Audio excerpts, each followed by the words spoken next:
Friends, నేనైతే 15 days నుంచి ఇంట్లో లేను. మా అమ్మ వాళ్ళ ఇంట్లో అయితే ఉండేదాన్ని. ఈరోజే ఇంటికి వచ్చాను.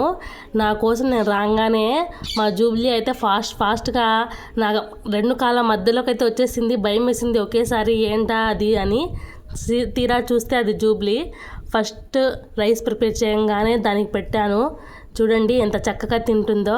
మనుషులు కూడా అంత విశ్వాసంగా ఉంటారో లేదో తెలియదు కానీ ఫ్రెండ్స్, ఇలాంటి మూగజీవులు మాత్రం చక్కగా 1-2 సార్లు మనం వాళ్ళకి తృప్తిగా భోజనం పెడితే చాలు. భోజనాన్ని కాదు, ఏది ప్రిపేర్ చేస్తే అదైతే పెట్టేస్తాను నేను. చూడండి ఎన్ని రోజుల నుంచి ఆకలిగా ఉందో, ఎంత ఫాస్ట్గా తింటుందో మీరే చూడండి. చాలా అంటే చాలా హ్యాపీగా అనిపించింది నాకు. ఇది మీతో షేర్ చేసుకుందామని అయితే వీడియో షూట్ చేశాను. చూడండి. शहजाद मम्मू खाती है, कच्चा खाती है माँ, कच्चा खाती है, मम्मू खाती है.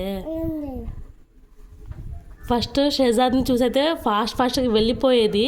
ఇప్పుడు తను కూడా మా ఇంటి మనిషి అని అర్థమైపోయింది అనుకుంటాను. చక్కగా బాబు ముందు నుంచున్న ఫాస్ట్గా అయితే తింటూనే ఉంది చూడండి. అంతే ఫ్రెండ్స్, ఈ వీడియో నచ్చినట్లయితే లైక్ చేయండి, షేర్ చేయండి, కామెంట్ చేయండి, subscribe to my channel. Happy Shahzad, happy. అదే మా జూబ్లీ అయితే తింటుంటే మా బాబు చాలా హ్యాపీగా ఫీల్ అవుతున్నాడు ఫ్రెండ్స్. హాయ్ బలో, హాయ్.